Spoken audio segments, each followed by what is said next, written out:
Spiritual awakenings can hurt. So let's talk about ego death and what it has to do with depression. Life doesn't always go as we planned. A lot of us think we have control over the way our lives are going, but the truth is we don't. We never did. And when the universe decides where your life will go, it's hard to let go of the outcome you wanted. This is why ego death and depression go hand in hand. So let me explain. So first of all, what is ego death? When you lose something significant in your life, you grieve. This is normal. Usually we think of grieving as a response to the loss of a person in your life, but what if that person is you? This is what happens in ego death. You've lost yourself, or specifically who you thought you were, who you used to be. Ego death means that your self-identity is transforming.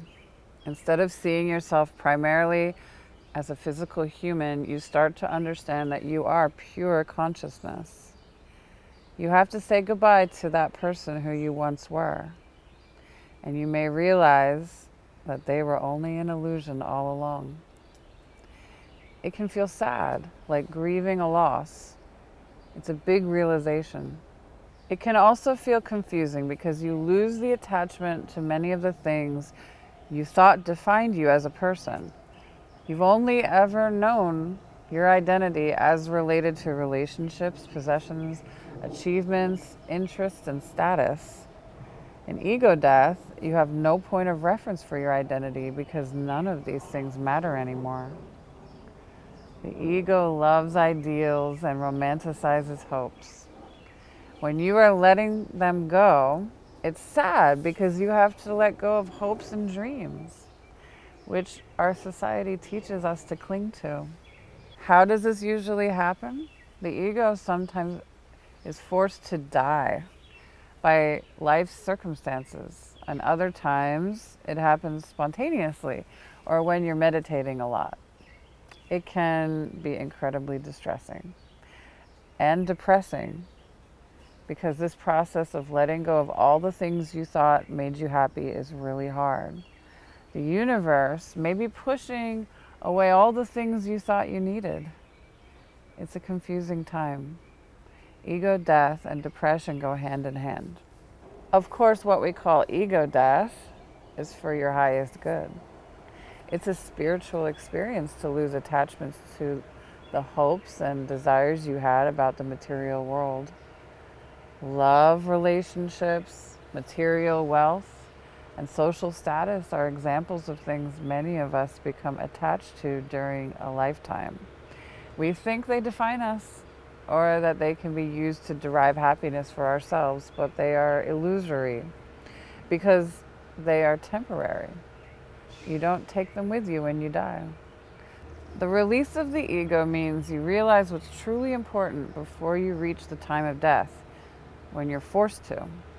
You become aware that the important things in this life are all spiritual. It's a kind of death because when we die, we naturally let go of these things. But I have news for you. You can die many times before actual death. After physical death, we carry on into the next realm with only the lessons we've learned, soul relationships, and the consciousness level we've reached. Ego death is when you keep living in the same lifetime without those attachments. It's the end of illusions. It's a rebirth, but the process of rebirth can feel insane. Shedding the ego is a weird and wonderful experience. The problem with its process is that it can actually feel like death. You may grieve your old mentality. When you've based your whole reality on certain pursuits and circumstances, it's hard to adjust. A new reality must be formed without the expectations you once had about life. Love and happiness must begin to come from within. But before that happens, you may feel like you're in a void. The ego searches and searches outside itself for answers, comfort, love, and happiness. But the soul knows that the material world outside the self is not where these things reside. When the ego must admit that it was only creating its own suffering by searching relentlessly, it can feel very sad. Realizing you were wrong is very depressing, at least for your ego self. Nobody likes to admit they were wrong, especially about literally everything they've based their existence on. The shedding of the ego attachments shrouds the seeker in darkness. A period of strange hopelessness accompanies a spiritual awakening. While you begin to understand so much about the universe and reality, you mourn the loss of the old you and the ways you operated in the mundane world. Now everything means something, but you also have to accept life just the way it is. No more expectations about the future, no more excitement about life that is based on what you can acquire, gain, or produce, unless it's soul-based. Most people wake up every day with some sense of purpose that is derived from physical level pursuits. When you no longer have that, you don't know why you're getting out of bed in the morning. You have to quickly formulate a sense of purpose based on something totally different, something spiritual in nature. If you linger in the in-between state too long, you may slip into a very hopeless, depressing, and terrifying place where life has no meaning.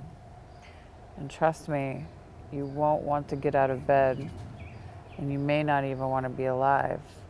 So how do you get yourself out of the darkness? Well, your spiritual life provides you the reason to live. Your soul gives you the answers and the path, but the outside world absolutely doesn't.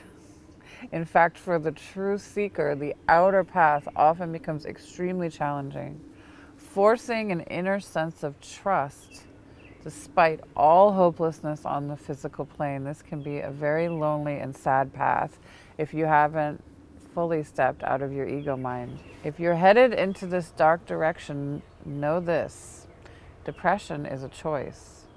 You must find the inner strength to take one step in front of the other, trusting the universe to provide the path. You must let go of what the ego once attached to that was an illusion in order to find a real path. Choose to believe. Find hope from a place within. Stop expecting the world to meet your needs for love and support. You must provide those for yourself, and then you'll conquer your darkness. So I'm Emily, author of 5 books about spirituality, including the book How to Survive the Dark Night of the Soul. I'm a psychic, spiritual guide, and meditation teacher. Find out how you can work with me by visiting my website, wellnessoneness.com, and don't forget to subscribe to my channel. Thank you for watching.